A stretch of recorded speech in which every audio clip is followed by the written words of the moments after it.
ඉතින් කාලයක් යද්දි ඕනම කම්පියුටර් එන්නෙන්නම ස්ලෝ වෙනවා.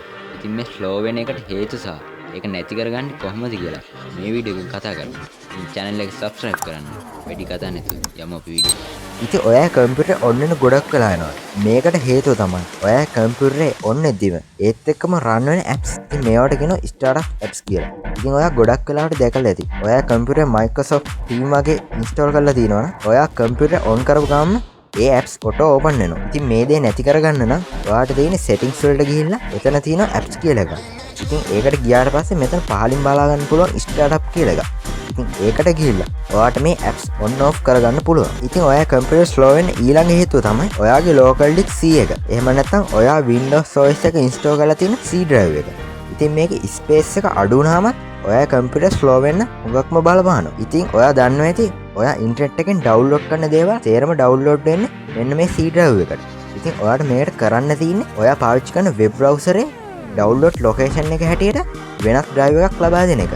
උදාහරණයක් විදියට ඔයාට මේකට D drive එක දෙන්න පුළුවන්. ඒ වගේම ඔයාගේ මේ C drive එකේ junk file ඊළඟට temporary file register වගේ දේවල් තියෙන්න පුළුවන්. ඉතින් මේ දේවල් නිර්මාණය කරන්නේ ඔයාගේ Windows OS එක විසින්මයි. ඉතින් ඔයාට මේ දේවල් clean කරගන්න නම් මේ C drive එක උඩ right click කරලා properties වලට යන්න ඕනේ. ඉතින් properties වලට ගියාම මෙතන පාලින් බලා ගන්න පුළුවන් clean up කියලා එකක්. ඉතින් ඒකට ගිහිල්ලා මේ විදිහට අනවශ්‍ය ෆයිල් වල ටික් එක දාලා මේවා පහසුවෙන්ම delete කරගන්න පුළුවන්. එහෙම නැත්නම් ඔයාට බලන්න setting වලට යන්න. settings වලට ගිහලා මේක තියෙන system කියලා. ඉතින් ඒකට ගියාට පස්සේ මෙතන storage කියලා එකක් පහලින් පෙන්නනවා. ඉතින් මේකට ගියාට පස්සේ ඔයාට app temporary file others කියලා පෙන්නනවා. ඉතින් ඔයා මේකෙන් යන්න ඕන temporary file කියන එක.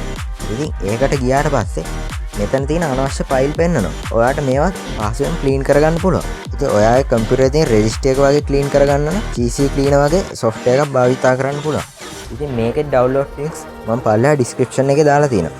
ඊළඟට ඔයාගේ කම්පියුටරේ slow වෙන්න හේතු වෙන්නේ ඔයාගේ drivers update කරලා නැති එක.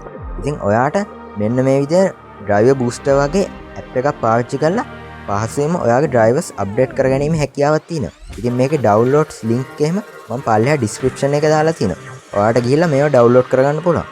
ඉතින් ඔයා පාවිච්චි කරන web browser එක මොකක්ද? ඔයා Google Chrome පාවිච්චි කරනවා නම් අද මේකෙන් අයින් වෙන්න.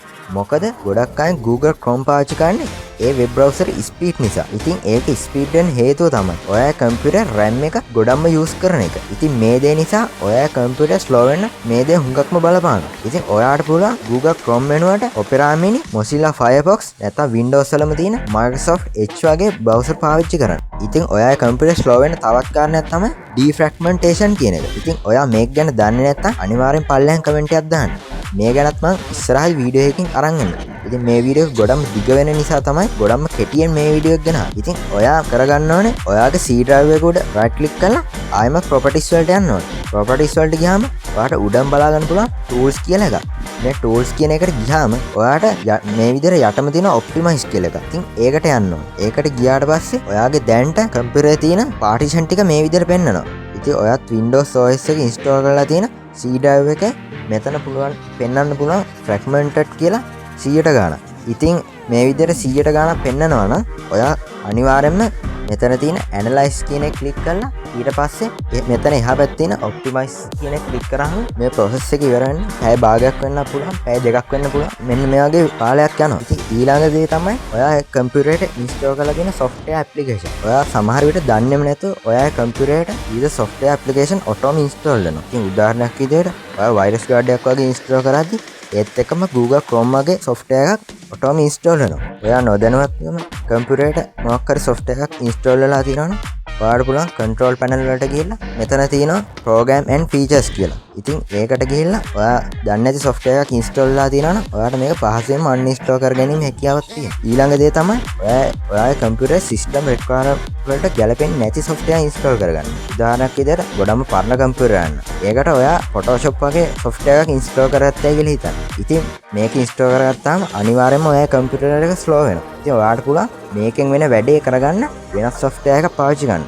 උදාහරණයක් විදිහට Photoshop වෙනුවට ඔයාට පුළුවන් GIMP කියන software එක install කරගන්න. ඉතින් මේ දේ හරහා ඔයාගේ කම්පියුටරේ තවදුරටත් ස්පීඩ් කරගැනීමේ හැකියාවක් තියෙනවා. ඉතින් ඊළඟ දේ තමයි ඔයාගේ කම්පියුටරේ තියෙන virus guard එක. ඉතින් ගොඩක් අය කරන්නේ මේ Avast වගේ ලොකු virus guard install කරගන්න. ඉතින් මේ දේ නිසා ඔයාගේ කම්පියුටරේ ගොඩක් පරණ එකක් නම් අනිවාර්යයෙන්ම ඔයාගේ කම්පියුටරේ slow වෙන්න බලනවා.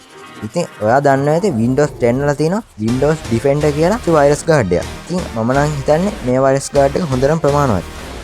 ඉතින් අද වීඩියෝ එක ගැන ඔයාට මොකද හිතෙන්නේ? අනිවාර්යෙන්ම ඔයාගේ අදහස පල්ලෙහා තියෙන කමෙන්ට් සෙක්ෂන් එකේ දාන්න. ඒ වගේම වීඩියෝ එක හොඳ නම් ලයික් එකක් දාලා තවත් යාළුවෙකුට බලන්න ෂෙයා කරන්න. ඒ වගේම මාව Facebook, Instagram follow කරන්න. මේ වගේ වීඩියෝස් ඉස්සරහට ගෙන්න ගන්න ඕන නම් මගේ channel එක subscribe කරලා එහා පැත්තේ තියෙන bell icon එක click කරන්න. ඉතින් අපි මේ වගේ වීඩියෝ ඉක්මනටම හම්බෙමු. හැමෝටම සුබ දවස්.